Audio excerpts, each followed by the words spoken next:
Millions of kids are online every single day, watching cartoons. And beyond all the bright colors and those super catchy songs, what are they actually learning? Today, we're going to dive into the hidden moral lessons that are tucked away inside these stories. So, that's what we're going to do.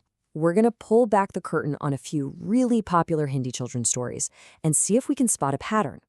We'll look at everything from a modern YouTube challenge to a classic fable to the story of a lost pet, and I think we're going to uncover some pretty surprising lessons. Okay, first up, we've got a story that feels like it was ripped right from today's social media feeds. We've got these two siblings, Guttu and Chinky, and they decide to take on the 24-hour car challenge. Yep, they're turning the family car into their home for a day, complete with snacks, homework, and of course, their dog, Bingo. All right, now let's switch gears completely and jump into a classic fable. Here, we meet an old cat who's just not quick enough to hunt anymore. So what's his clever solution? He pretends to be a holy monk, a sannyasi, to trick all the local mice into trusting him. It's a classic tale of a wolf in sheep's clothing, or, well, a cat in monk's robes. And for our third story, we meet this little dog named Junu. He's feeling pretty down on himself because he can't bark, and he overhears his owners talking about getting rid of him. But then, a new cat friend shows up and offers to help by taking him on a journey deep into the jungle, a place Junu has never been and is absolutely terrified of. Okay, so we've got our stories lined up. Let's dig into our first major theme, which is pretty fascinating: deception. It seems like whether a character is a hero or a villain, being clever and maybe a little bit tricky is a huge part of these stories. First things first, to really get what this cutting cat is up to, we have to understand his disguise. A sannyasi is a really revered figure, someone who has given up all worldly things for a spiritual life. So by dressing up as one, the cat isn't just hiding. He's wrapping himself in this aura of peace and total trustworthiness. It's brilliant, really. And this cat's plan? Wow, it is incredibly methodical. He doesn't just show up and pounce. No. He builds their trust. Then he invents a totally fake crisis, some great danger from the mountains, and then he offers them a false sanctuary, his ashram, where, of course, he can just pick them off one by one. It's a total masterclass in manipulation. But here's where it gets really interesting. Not all deception in these stories is treated the same. See, in Junu's story, his cat friend also tells a lie. She tells him there's a Dr. Owl in the jungle who can cure his bark. But look at the motive. The sannyasi cat lies for purely malicious gain, right? To eat. But Junu's friend lies because she's lonely and just wants a buddy for an adventure. And the outcomes couldn't be more different. One is punished and the other is totally forgiven. All right, that leads us right into our next big theme, the test of character. In every single one of these stories, the main characters get put through some kind of trial that forces them to show their true colors, whether that's courage, patience, or even some hidden prejudice. And the range of these tests, it's pretty striking. On one hand, you've got Guttu and Chinky's 24-hour challenge. It's a game, the stakes are super low.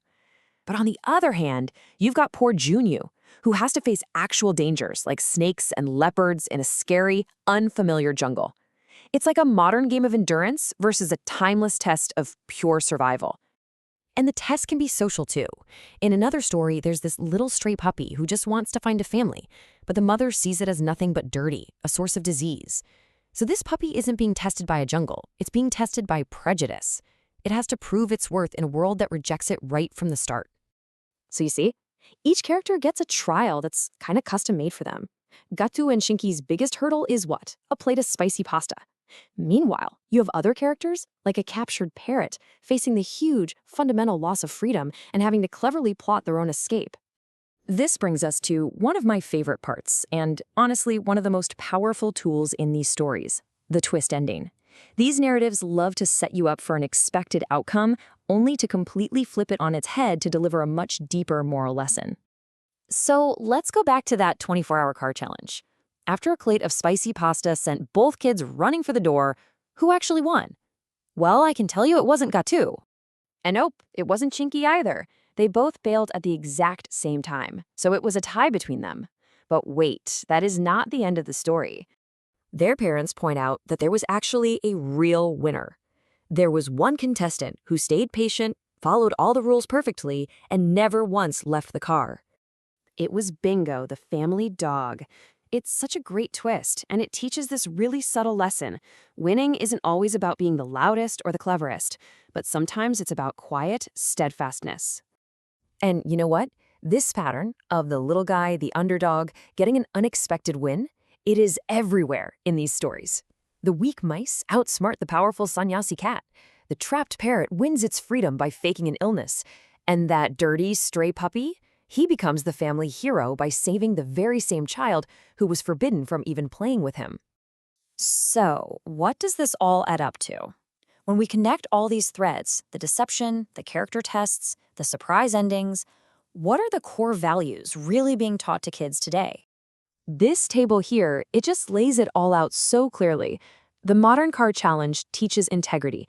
The ancient fable of the cat and mice teaches that intelligence can always trump brute force. Janu's journey teaches courage, and the strayed puppy's story teaches that your true worth comes from your actions, not how you look on the outside. And what's really fascinating to me is this blend of old and new. We're seeing these timeless virtues, courage, honesty, judging character over appearance, but they're being delivered in scenarios that today's kids get immediately, like a viral internet challenge, right alongside fables that have been told for generations. And that kind of leaves us with a final thought, doesn't it? It seems that no matter how much the packaging changes, from ancient fables passed down by word of mouth to slick YouTube animations, the fundamental lessons about how to be a good or clever or brave person, they stay remarkably consistent. The screen might be different, but the heart of the story is very much the same. Thanks for joining me.